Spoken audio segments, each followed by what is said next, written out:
I'm sharing the best and worst of some new makeup releases that I've been testing. I am ready to give you my full verdict on these products, and there are some really great products that I'm sharing with you today and a few duds. Welcome back to my channel. Welcome if you're new. Some of these new makeup releases are pretty hyped. Others are a little bit under the radar, but which ones are actually worth your money? That's what we're going to be talking about today. So let's go ahead and get into it. I'll start with the incredibly hyped Natasha Denona Hyper Natural Face Palette, which I couldn't wait to get my hands on. I bought this the first day of launch. I love a good, easy to use multitasking face palette that allows me to really streamline my makeup routine, get ready quickly. I can throw it in my bag for travel and streamline my travel bag too. And this is a talc-free palette with new formulas. This looks like regular shimmer shadow, but it's not. It's a new Hyper Silk shadow formula. It has kind of a cream to powder texture that you can just swipe on. It gives more of a blurred soft effect versus a metallic or shimmery, glimmery effect. And it's very flattering even on textured lids. These are meant to be one and done, swipe on and go shadows, which has been trending. I find that so funny since some of us have been using one and done shadows for years.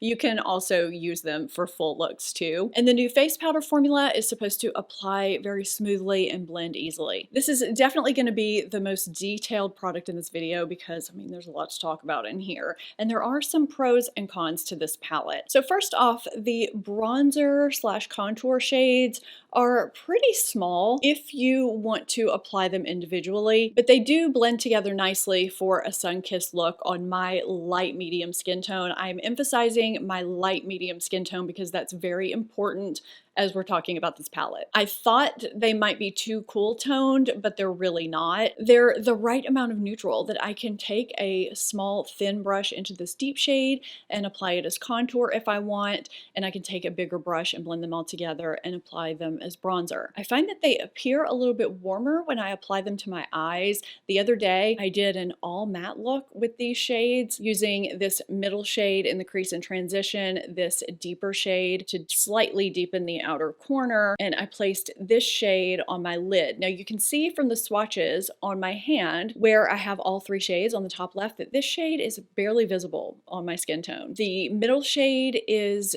just deep enough to give me a little bit of depth in my crease, and the deepest shade is just deep enough for me to contour my light medium skin tone with. I think you can see where I'm going with this, but if your skin tone is deeper than, say, medium, I am not sure if these bronzers are gonna work for you. With her last face palette, she released two versions, a lighter version and one that was better for deep and dark skin tones.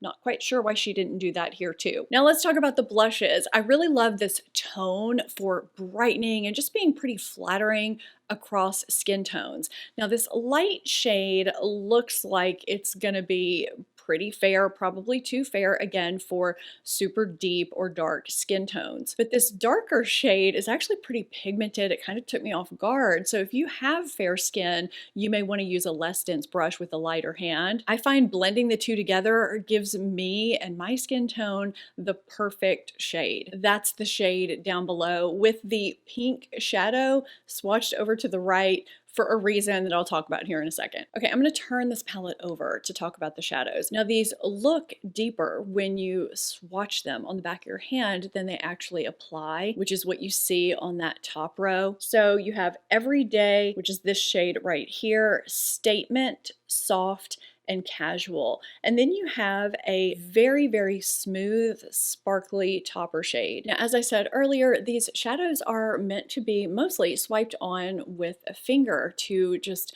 be easy and give you a nice one and done look. You can combine shades if you want to. You can apply them with a brush and get a sheerer look. I like applying them directly over eyeshadow primer. So just to show you how easy and quickly these are to apply and how pretty they turn out, I swiped this shade Everyday on my lid and simply deepened up my crease and transition area with this deeper bronzer shade, and that was it. I was done. Today I have casual swiped on lightly on the outer half of my eye and soft on the inner half. It's so easy, but it gives a really pretty look. And then after I was done, I went in with the one sparkly topper shade called Dreamy. And that bottom left swatch is where I just swiped my finger through each of these, the sparkly topper shade Dreamy, and then the shade Everyday, and just made a combination shade out of those two. That's something you can do. And that other shade on the bottom is kind of a soft rose gold that I made out of Everyday and Soft. So it's very customizable. And even though these are supposed to be sheer soft shades, I have been able to line with a stiff angled brush with Statement and Casual. You can see that swatched under each of those shades, and then I blended the two with that swatch in between. That's the liner I had on the other day when I had on the all matte look with the bronzer shades. Now I've played with this palette more days than what you saw in those clips, and I've really been enjoying it. I find it extremely versatile and easy to use and quick, which is what I love. You can use the face shades on your eyes and use the eye shades on your face somewhat. If you're someone who likes a highlighter in your face palette, you may notice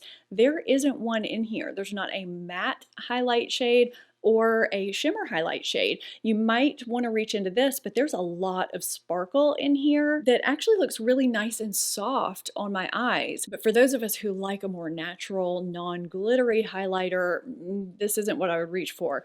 This shade, Soft, is actually what I've layered over the blushes, which works really well because the tones go together nicely. And I have had to reach into some other palettes or single shadows for a light matte highlight, which I like on my brow bone and in my inner corner. There's quite a bit of wasted space in this palette, and it's smaller than her other palettes you can see here. So I think with a few adjustments, she could have included maybe even both a matte and a shimmery highlight, or made the bronzers bigger, or a combination of both of those things somehow by simply eliminating some of the wasted space around those face shades and maybe enlarging the palette to be the same size as her previous face palette. So those are some adjustments that I would make, but overall, this is giving me my one and done shadows plus my multitasking versatile face palette all in one. It's beautiful, it's great quality, and I see myself reaching for it frequently. I mean, I already have been. If you enjoy multitasking face palettes and one and done eyeshadows, and if you have medium skin tone or lighter,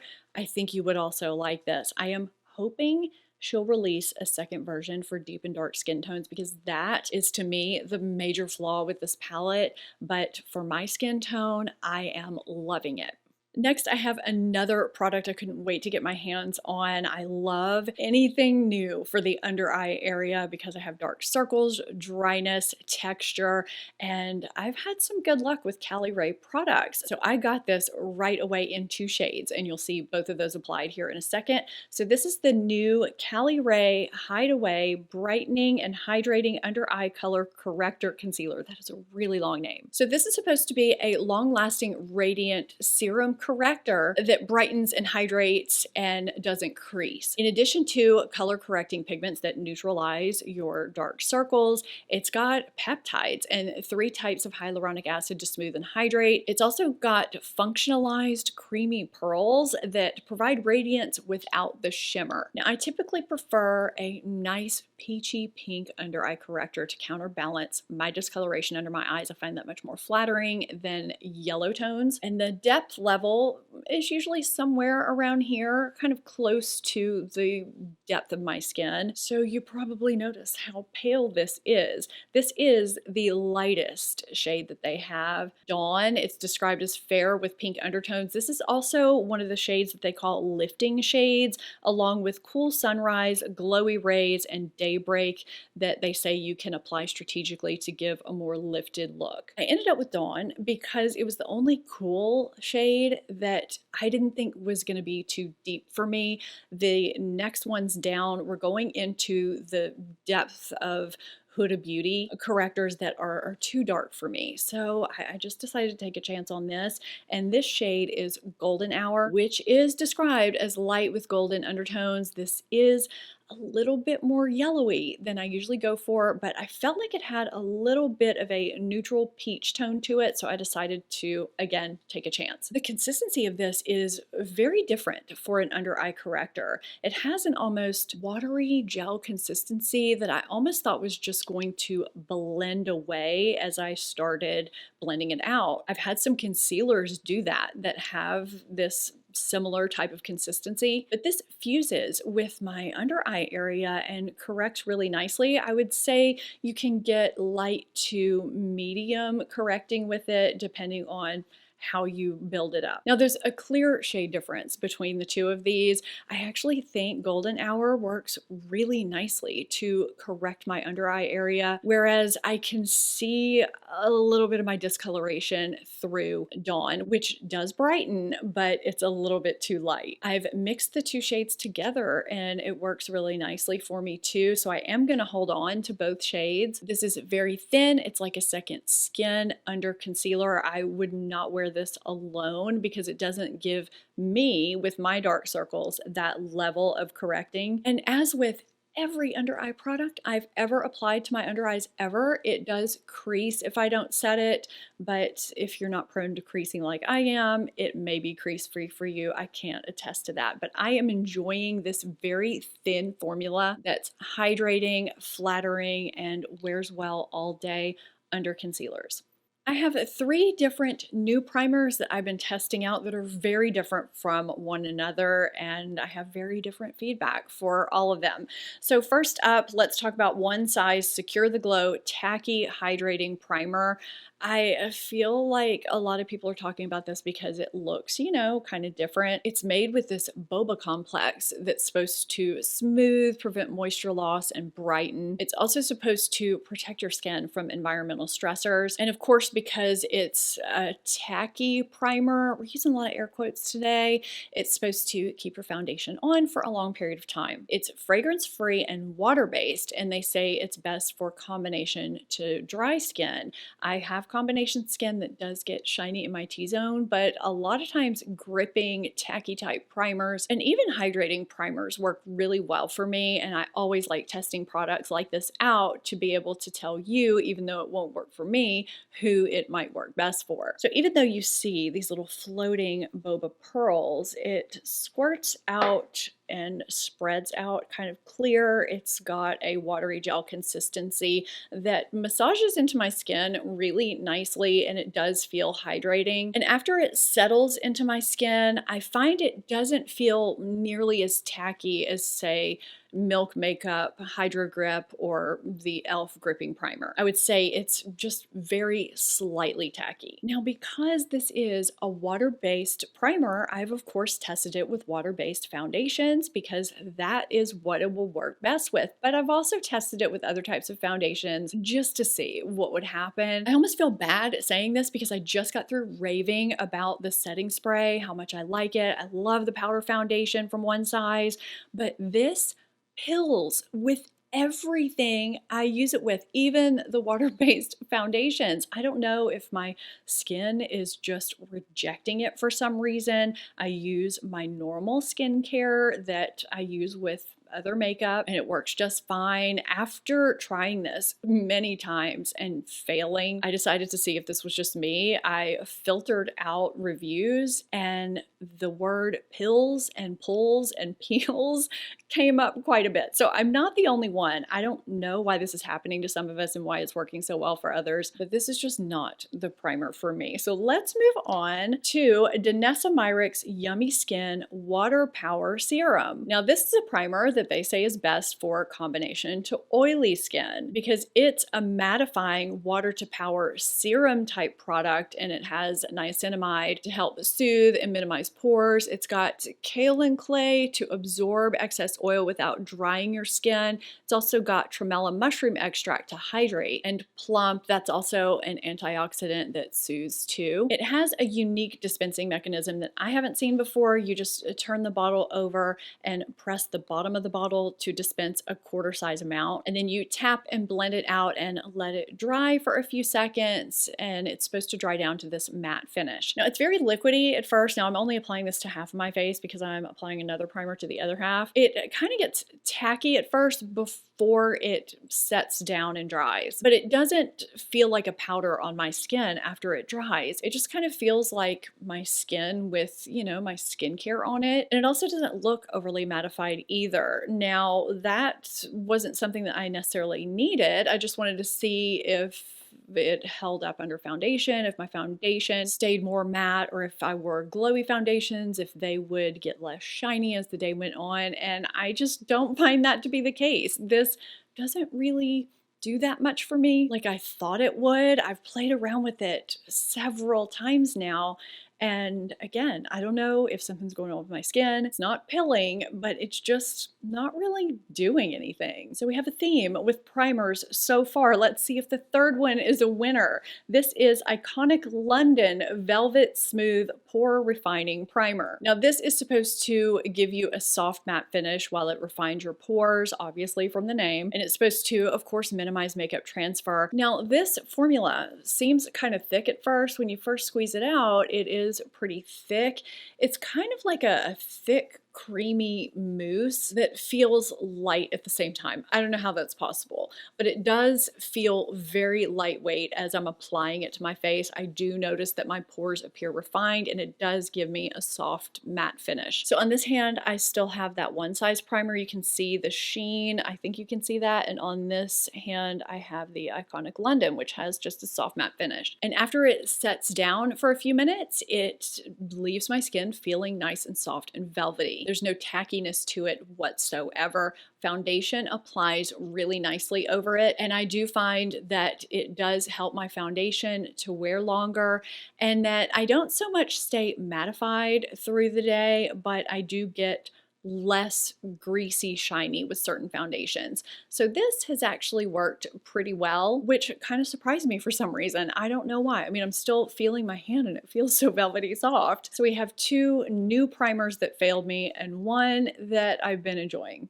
Now, when I first saw this in person right after it launched, I passed it up. I just thought, based on what I saw, it would not be flattering on those of us that have some texture and are over 40. I just thought there was no way.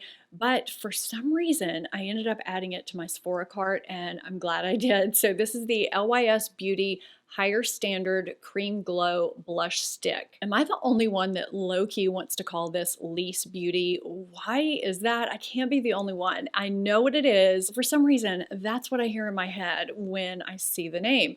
So this is a creamy blush stick with an illuminating finish. Can you see that? So the shade that I saw in person was a peachy shade, and it just looked too metallic, so I thought it wouldn't be flattering. I ended up ordering it in this shade Focused, which is a kind of a mauvey pink. Let me just show you how pigmented this is, and this is not from the gripping primer. One swipe, one dot, and you're getting full pigmentation. Now, instead of a metallic finish or a glimmery finish that's unflattering, what I find this to give me is the effect of blush and highlighter in one. I've applied these directly over foundation, and it applies beautifully. I've applied it straight with the stick, which I'm doing here just to show you how you need to blend it out pretty thoroughly because of that pigmentation. I much prefer to lightly dip a brush in it and then tap it to my face. Here I'm using the BK Beauty 109, which is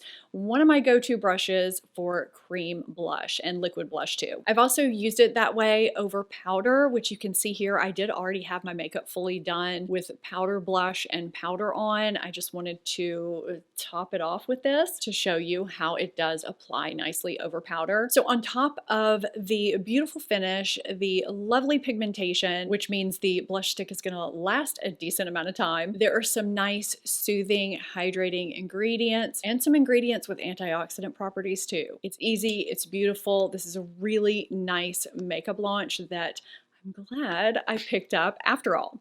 I was gonna save this for a video I'm working on later in the month with some anti-aging skincare products that I'm loving, but I can't wait. I've been using this almost every day since I got it several weeks ago. It works so well for my combination skin, and it's gonna be great in the upcoming hot months. This is from It Cosmetics. It's their new gel cream oil control face moisturizer. This isn't mattifying, but it does such a beautiful job of balancing my skin so that I get less oil and shine breakthrough during the day. It's also very hydrating, so it balances and controls oil while not depleting my skin of hydration. It actually seems to make my skin feel more plumped and hydrated. Plus, it has peptides, which are a key ingredient that I love seeing in skincare products. It's one of the most important anti-aging ingredients, I think. It has a nice light, I would call it aquatic scent. You can see that gel cream consistency. It's very lightweight and it sinks into my skin so nicely. I never know if you can tell what's happening with clear type products, but I wanted to show you a clip anyway. I just feel like my skin looks nice and plump after I apply this. It feels great. In addition to peptides, it does have niacinamide that helps with the look of pores. And it also has an ingredient that absorbs excess sebum while giving a blurred effect to your skin. I think if you have normal to oily skin, this is definitely a product to check out. And if you have dry skin that does get some shine in those hot, humid months that we have coming up, this has done really great on my normal dry areas around the perimeter of my face. This might be a nice lightweight option that would work for you too. I've just been loving this so much. Refer has a new synthetic brush set that's about half off in their concept store. They do that to get legitimate feedback on their products so that they can make improvements if they're needed. So the synthetic liquids and creams brush set is $36 right now instead of the regular price of $70. So these are around $12 a piece. And I have some thoughts on each of them. So the B01 concealer brush. Now I have sensitive under eyes, so keep that in mind. But when I use this for under eye concealer and I was tapping it, it felt a little bit scratchy to me. I guess this is my helpful feedback. I just felt it. It wasn't as soft as I like concealer brushes to be. And now maybe I have more concave areas than the normal human being, but I also felt like this was a little bit fat and flat. I wanted it to either have more of a slant or to be more of a dome shape. So what I prefer to use this for is precise cream contour, either here along my cheekbone or on my nose, my forehead, wherever. It doesn't feel scratchy when I use it that way. I don't know why it feels that way under my eyes, but that is what I use this for, and I really do like it for those purposes. Now the B02 foundation brush, I have really been liking. There's also that same soft slant here. It's very soft and densely packed. It absorbs minimal product. I've been using this for cream bronzer, and I have used it for foundation too, but I actually just prefer this for cream bronzer for some reason. It's the right size for that for me. Now the B03 brush is based on their best-selling 01 brush. It's just slightly modified and it has synthetic bristles. And they say in early testing this performed really well with powder shadows, so I did try it with powder shadows and it does work well, although that's not really what it was made for. Now I've tried this with cream, liquid, and stick eyeshadows. I much prefer this for liquid than the other two. The BK Beauty 203 brush is pretty much my ideal cream, liquid, and stick shadow brush. There's something about the softness, the density, and the length of the bristles that work really well for all three types. Because the Refer brush bristles are longer, I find it kind of wants to bend side to side when I'm working with stiffer cream and stick eyeshadows and blending out those edges. So for me, this is great for liquids and powders. Those are my pros and cons on this new synthetic brush set from Refer. I think overall, it's a really nice set with some specific uses. I mean, this may not be scratchy for everyone, that may just be me, but with these being $12 a piece, you may want to check that out, and I do have it linked down below for you along with everything else in this video. I just shared my love for the About Face foundation in my recent foundation roundup. I'll have that linked up in the corner and down in my description box if you haven't seen it.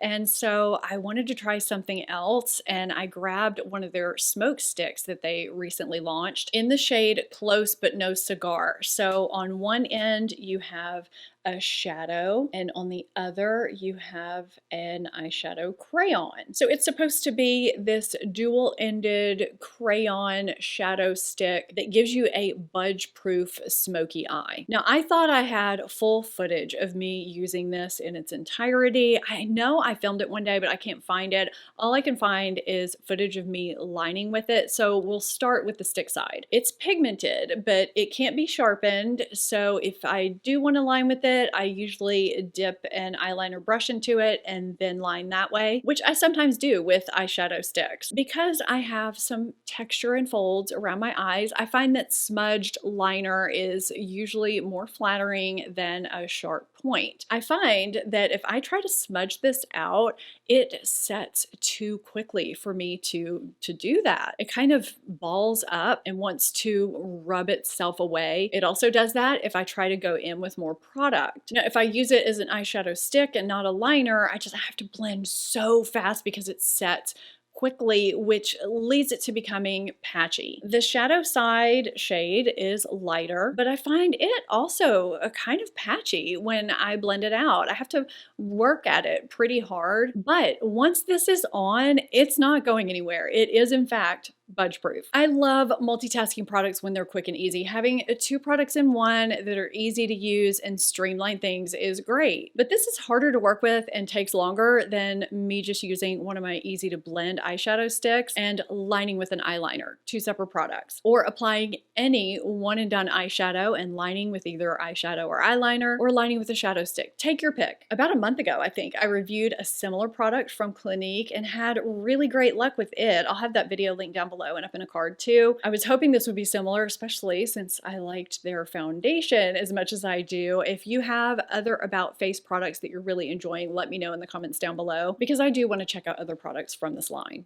What I've had on my lips throughout this video is the new MAC matte formula that they launched recently to replace the old one. They revamped their matte lipsticks, which has made some people very happy, others not so much. So these are the Maximal Silky Matte Lipsticks. The bullets are taller than the previous bullets. The labeling is different. And when you twist up the lipstick itself, you'll see MAC embossed onto this new formula. And it's got a very matte finish to it too. It's like they put it through something to give it this ultra matte look in comparison to the old formula. But when you use it, you can see it's just an outer layer. That vanilla classic MAC scent is still there. Now the shade that I'm wearing is Kinda Sexy, which I had in the old formula, but it got old, so I don't have it anymore. Now, as someone who really doesn't like matte lipsticks and finds them quite drying, I wasn't a fan of the previous formula. I had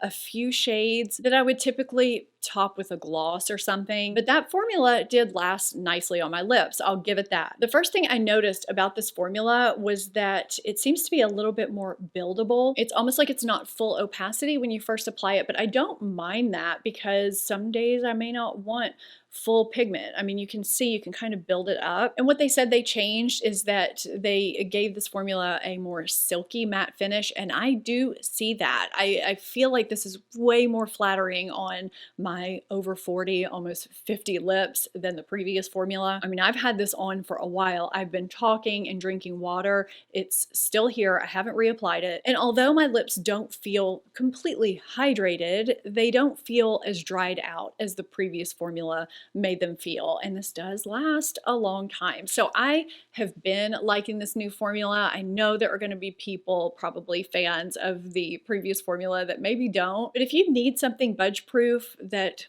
I mean, I think that's pretty flattering, and you don't want to go into liquid lipstick territory, I think this is a great option, and I'm happy with this change. So that's my verdict on this new formula. I might actually get some more shades. I had quite a disaster in my last video where I tested out a bunch of new drugstore products. There's some great products in that video too. So if you haven't seen it, go check it out. I'd love to know if you've tried any of these new makeup launches, what your thoughts are in the comments down below. I hope you found this video helpful and enjoyable. If you did, give it a thumbs up, subscribe if you're not already. Thank you so much for watching. I'll see you next time. Bye.